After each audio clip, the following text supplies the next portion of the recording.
नमस्कार रसिक श्रोते हो. नमस्कार रसिक श्रोते हो. गट क्रमांक 4. आज सकाळपासून आपण अगदी काव्यवाचनाच्या इंद्रधनुष्यात आणि रिमझिम सरींमध्ये नाहत आहोत. याच काव्य स्पर्धेमध्ये काव्यरूपी पुष्पमाळा गुंफत आहोत महर्षी कर्वे स्त्री शिक्षण संस्थेच्या विजन इंग्लिश मीडियम स्कूल नऱ्हे या प्रशालेच्या शिक्षिका. मी कीर्ती गंधे, सौ स्वाती कानडे आणि सौ वैशाली बोरनारकर विविध भावभावनांवर आधारित कविता घेऊन आलोय तुमच्यासाठी. चला तर मग पहिला अनुभव घेऊया पहिल्या रंगाचा, प्रेम रंगाचा. प्रेम म्हणजे विश्वास, आपुलकी, काळजी, उत्कटता आणि मैत्री सुद्धा. विविध नात्यांमधले प्रेम, मग ते आई मुलाचे असो, बहीण भावाचे असो, पती पत्नीचे असो, या नात्यांना सगळ्यांना बांधून ठेवलं आहे ते प्रेमाने. आजच्या कवितेच्या या कार्यक्रमात मी सादर करणार आहे कविता कुसुमाग्रजांची, पृथ्वीच्या प्रेमगीताची. पण ह्या प्रेमाचा विषय नाविन्यपूर्ण आहे बरं का. पृथ्वीचं प्रेम आहे सूर्यावर आणि अशी कवी कल्पना फक्त कुसुमाग्रजांच्या प्रतिभावंत लेखणीतूनच अवतरू शकते. चला तर मग ऐकूया पृथ्वीचे प्रेमगीत. युगा मागून चालली रे युगेही, युगा मागुनी चालली रे युगेही, करावी किती भास्करा वंचना. किती काळ कक्षेत धावू तुझ्या, किती काळ कक्षेत धावू तुझ्या मी, कितीदा करू प्रीतीची याचना. युगा मागुनी चालली रे युगेही. नभाळी तले ना उमाळे उसासे, नभाळी तले ना उमाळे उसासे, न ती आग अंगात आता उरे. विझुनी आता यौवनाच्या मशाली, उरी राहिली काजळी कोपरे. युगा मागुनी चालली रे युगेही. परी अंतरी प्रीतीची ज्योत जागे, परी अंतरी ही प्रीतीची ज्योत जागे, अविश्रांत राहील अन जागती. न जाणे न येणे कुठे चालले मी, कळे तू पुढे आणि मी मागुती. युगा मागुनी चालली रे युगेही. दिमाखात तारे नटोनी थटोनी, दिमाखात तारे नटोनी थटोनी, शिरी टाकती दिव्य उल्का फुले. परंतु तुझ्या मूर्ती वाचून देवा, मला वाटते विश्व अंधारलेले, विश्व अंधारलेले. युगा मागुनी चालली रे युगेही. तुवा सांडलेले कुठे अंतराळात, तुवा सांडलेले कुठे अंतराळात, वेचून या दिव्य तेजकण. मला मोहवाया बघे हा सुधांशू, मला मोहवाया बघे हा सुधांशू, तपाचार स्वीकारुनी दारुण. युगा मागुनी चालली रे युगेही. निराशेत संन्यस्त होऊन बैसे, निराशेत संन्यस्त होऊन बैसे, ऋषींच्या पुढी उत्तरेला ध्रुव. पिसाटापरी केस पिंजारुनी हा, करी धूमकेतू कधी आर्जव. पिसारा प्रभेचा उभारून दारी, पिसारा प्रभेचा उभारून दारी, पहाटे उभा शुक्र हा प्रेमळ. करी प्रीतीची याचना लाजून, करी प्रीतीची याचना लाजुनी, लाल होऊनी लाजरा मंगळ. युगा मागुनी चालली रे युगेही. परी दिव्य ते तेज पाहून पूजून, परी दिव्य ते तेज पाहून पूजून, घेऊ गळाशी कसे काजवे. नको क्षुद्र शृंगार तो दुर्बळांचा, नको क्षुद्र शृंगार तो दुर्बळांचा, तुझी दूरता त्याहुनी साहवे. युगा मागुनी चालली रे युगेही. तळी जागणारा निखारा उफाळून, तळी जागणारा निखारा उफाळून, येतो कधी आठवानेवर. शहारून येते कधी अंक तुझ्या, शहारून येते कधी अंक तुझ्या, स्मृतीने उरे अंसले अंतर. युगा मागुनी चालली रे युगेही. गमे की तुझ्या रुद्र रूपात जावे, गमे की तुझ्या रुद्र रूपात जावे, मिळोनी गळा घालून या गळा. तुझ्या लाल ओठातील आग प्यावी, मिठीने तुझ्या तीव्र भाव्या गळा. युगा मागुनी चालली रे युगेही. अमर्याद मित्रा तुझी थोरवी, अमर्याद मित्रा तुझी थोरवी, अन मला ज्ञात मी एक धुलिक्कण. अलंकारण्या परी पाय तुझे, अलंकारण्या परी पाय तुझे, धुळीचेच आहे मला भूषण, धुळीचेच आहे मला भूषण. युगा मागुनी चालली रे युगेही, करावी किती भास्करा वंचना. युगा मागुनी चालली रे युगेही. युगायुगापासून सूर्य आणि पृथ्वीचे जसे दृढ नाते आहे, तसेच नाते कवी व त्यांच्या काव्याविष्काराचे आहे.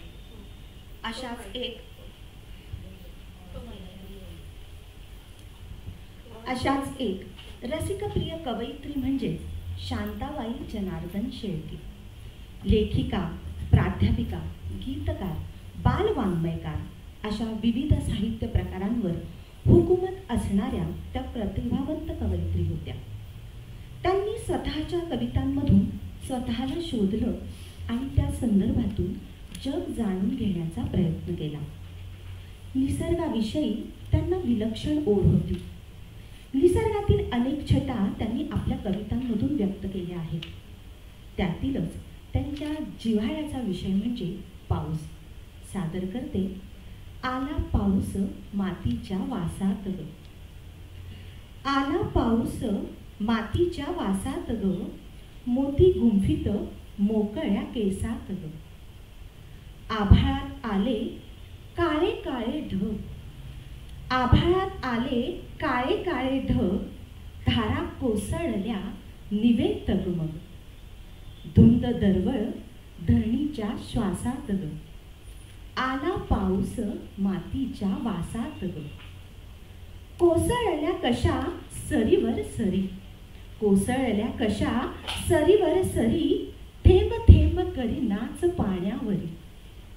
लाल ओहळ वाहती जोसात ग, आला पाऊस मातीच्या वासात ग.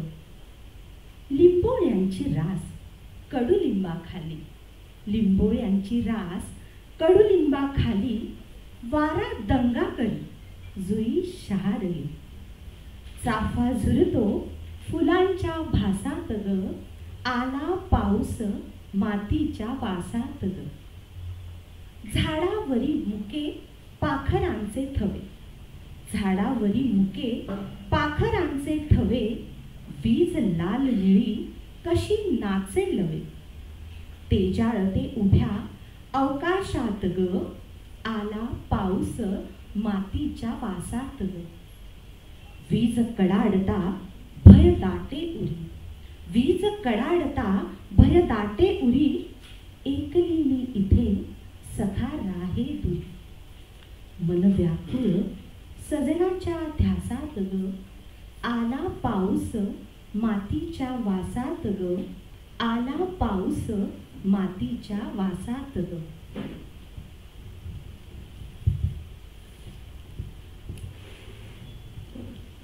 पावसाच्या मृदगंधाने बळीराजा उल्हासित होतो व शेतामध्ये घाम गाळण्यास सज्ज होतो.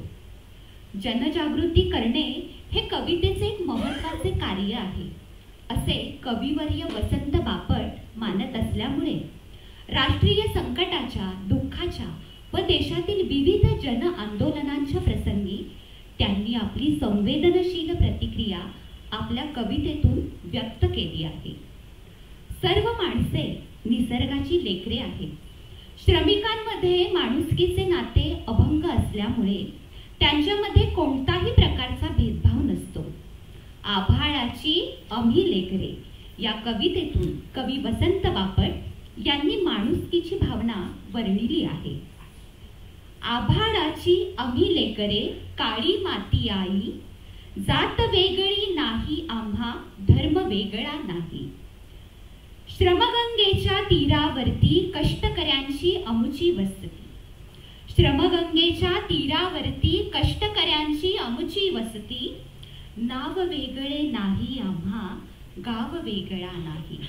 आभाळाची आम्ही लेकरे.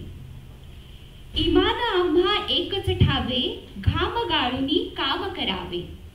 इमान आम्हा एकच ठावे, घाम गाळूनी काम करावे. मार्ग वेगळा नाही आम्हा स्वर्ग वेगळा नाही. आभाळाची आम्ही लेकरे. माणुसकीचे अभंग नाते आम्हीच आमुचे भाग्य विधाते. माणुसकीचे अभंग नाते आम्हीच आमुचे भाग्य विधाते. पंथ वेगळा नाही आम्हा संत वेगळा नाही. आभाळाची आम्ही लेकरे. कोटी कोटी हे बळकट बाहू, जगन्नाथ रथ ओढून नेऊ. कोटी कोटी हे बळकट बाहू जगन्नाथ रथ ओढून नेऊ. आस वेगळी नाही आम्हा ध्यास वेगळा नाही. आभाळाची अमी लेकरे, आभाळाची अमी लेकरे. स्वाती, खरंच या कवितेतून असंच जाणवतं की भारत हा मुख्यतः कृषीप्रधान देश आहे. या कृषीप्रधान देशामध्ये बळीराजा हा आपला अन्नदाता आहे. या अन्नदात्याने जेव्हा पीक आपल्या कष्टाने तो शेतामध्ये पिकवतो तेव्हा ते पाहून आपले आनंदाचे धुमारे फुटतात. आणि हा आनंद जसा शेतकऱ्याला होतो तसा तो आपल्या सर्वसामान्यांना सुद्धा होतो. ह्याच आनंदात जेव्हा आनंदाचे क्षण शेतकरी अनुभवत असतो तसेच हा पाऊस जो आहे तो त्याला ही जाणीव करून देतो. आणि अनपेक्षितपणे जेव्हा तो कधी बरसतो तेव्हा आलेल्या परिस्थितीला सामोरं जाण्याचे सामर्थ्यही तो आपल्याला देतो.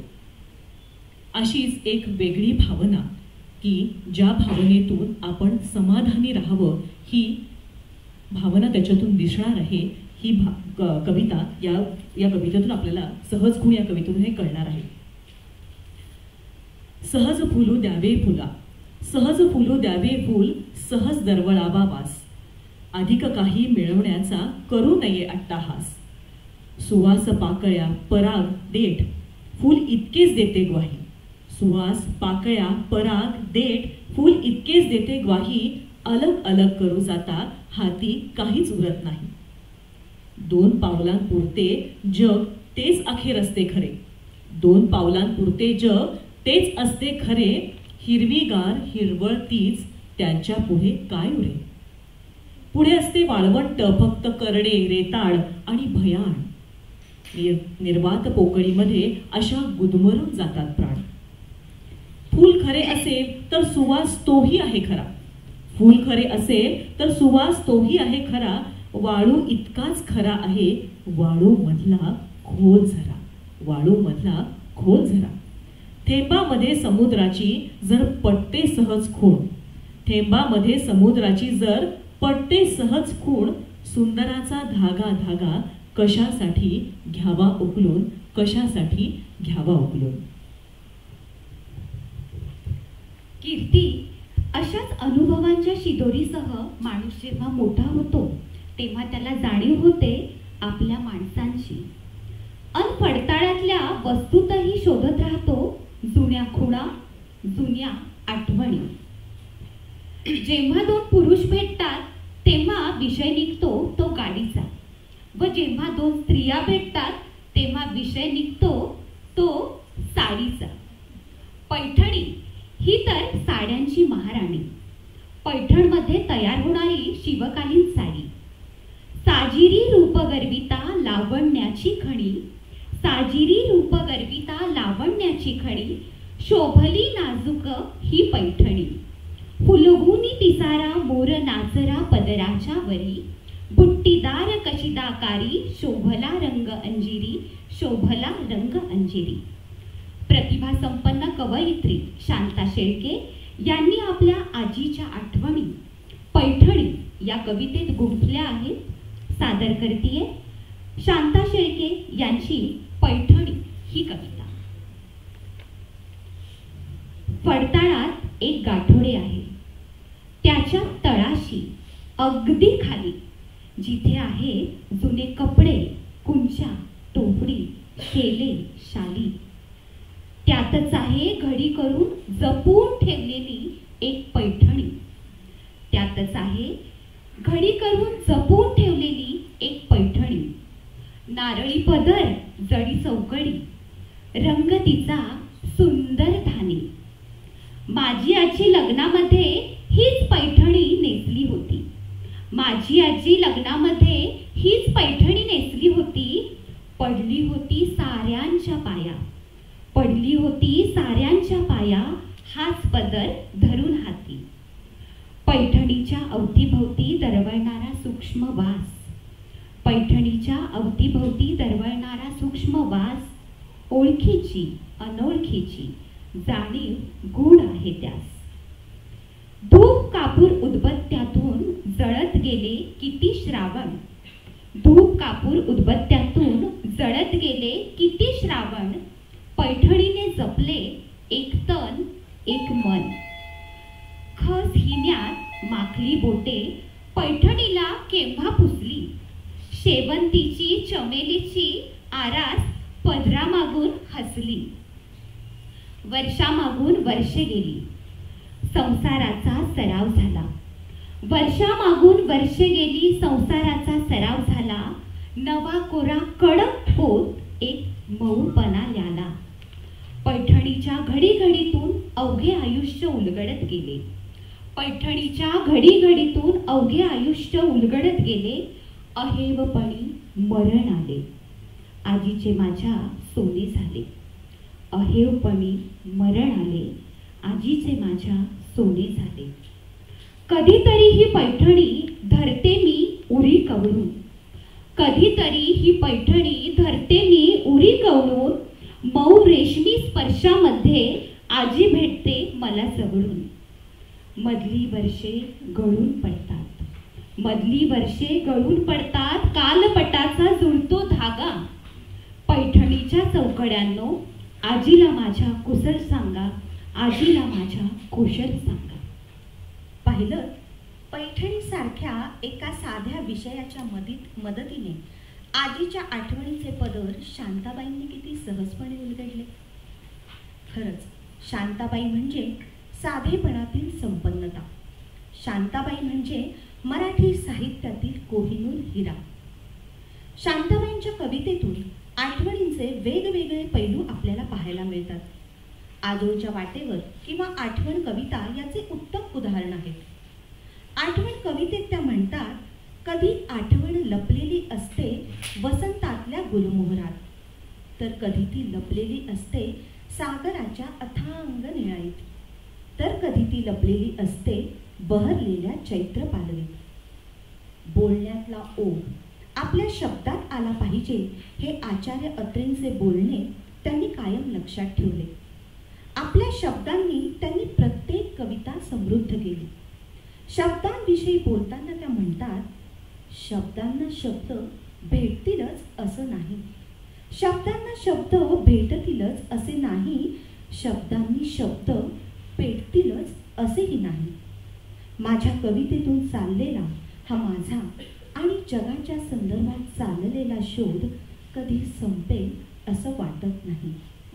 रसिकहो, ज्या शब्दांच्या सहाय्याने शांताबाईंनी प्रत्येक भावना आपल्यासमोर व्यक्त केली, याच त्यांच्या लाडक्या शब्दांविषयीची कविता सादर करते. कवितेचे नाव आहे शब्द. तसे तर शब्द जीवाभावाचे सखे सोबती, तसे तर शब्द जीवाभावाचे सखे सोबती, श्वासोच्छवासा इतके मला निकटचे क्षणोक्षणी. शब्दांच्या आधाराने सोसत आले आजवर, शब्दांच्या आधारानेच सोसत आले आजवर, प्रत्येक आनंद आघात आयुष्यातली अधिक उणी. अजूनही जेव्हा मन भरून येते अनिवार, अजूनही जेव्हा मन भरून येते अनिवार, करावे वाटते स्वतःला शब्दांपाशी मोकळे. वाटते त्यांना जावे सर्वस्वाने शरण, वाटते त्यांना जावे सर्वस्वाने शरण, तेच जाणून घेतील आतले उत्कट उमाळे.